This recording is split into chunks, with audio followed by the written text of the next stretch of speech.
আবারও আজ আমি পাউরুটির একটা রেসিপি নিয়ে হাজির হয়েছি। আজ কিন্তু টোস্ট করে দেখাবো না, আজ দেখাবো পাউরুটির পোলাও তৈরি করে। তার জন্য এখানে আমি দুটো পাউরুটি নিয়েছি। আপনারা যে কোনো পাউরুটি নিতে পারেন। আমি কিন্তু মোটা পাউরুটিটা নিয়েছি। মোটা পাউরুটিটা নিলে একটু সুবিধা হয়। পাউরুটিটাকে কিউব করে কেটে নেব। আর লাগছে তেজপাতা, কালো জিরে, লঙ্কা, কুচনো টমেটো। এখানে আমি মিডিয়াম সাইজের 3টে টমেটো কুচিয়ে নিয়েছি, আর একটা পেঁয়াজকে কুচিয়ে নিয়েছি। লাগছে নুন, আর লাগছে চিনি। পাউরুটিটাকে এইরকমভাবে কিউব করে কেটে নিলাম। এবার আমি কড়াইয়ে তেল দেব। প্রায় 3 চামচ মতো আমি তেল দিলাম।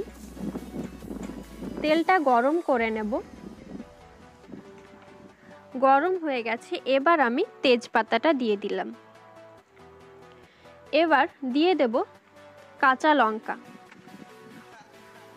কাঁচা লঙ্কাটা একটু নাড়াচাড়া করে নেব। এরপর দেব কালো জিরে। কালো জিরেটাও দিয়ে দিলাম।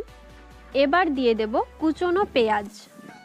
পেঁয়াজটা ভালোভাবে নাড়াচাড়া করে নেব, কিন্তু ভাজবো না বেশিক্ষণ। নাড়াচাড়া করে নিলাম। এবার দিয়ে দেব কুচনো টমেটোটা।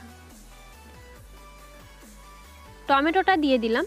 যতক্ষণ না পর্যন্ত টমেটোটা গলে যাচ্ছে ততক্ষণ পর্যন্ত আমি নাড়তে থাকবো। তার আগে দেব সামান্য নুন। নুনের পরিমাণটা খুবই কম দেব, চিনির পরিমাণটা বেশি দেব।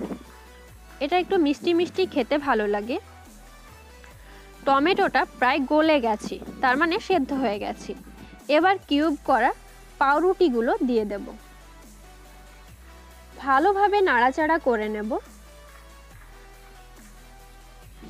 এবার দিয়ে দেব চিনি। চিনির পরিমাণটা বেশি দেব, প্রথমেই বলেছি একটু মিষ্টি মিষ্টি হলে খেতে ভালো লাগে।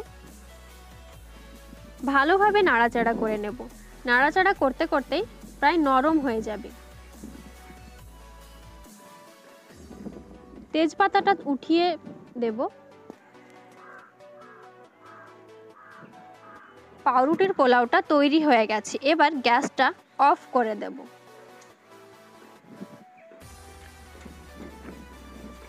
গ্যাসটা অফ করে দিয়েছি। এবার ঢেলে নেব।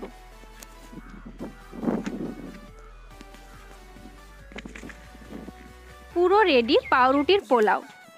এটা কিন্তু সত্যি খেতে খুব অসাধারণ। বাচ্চারা তো খুব পছন্দ করবে, এমনকি বড়রাও। যদি রেসিপিটা ভালো লাগে লাইক করবেন ও কমেন্ট বক্সে অবশ্যই জানাবেন। আমার চ্যানেলটিকে সাবস্ক্রাইব করতে কিন্তু ভুলবেন না।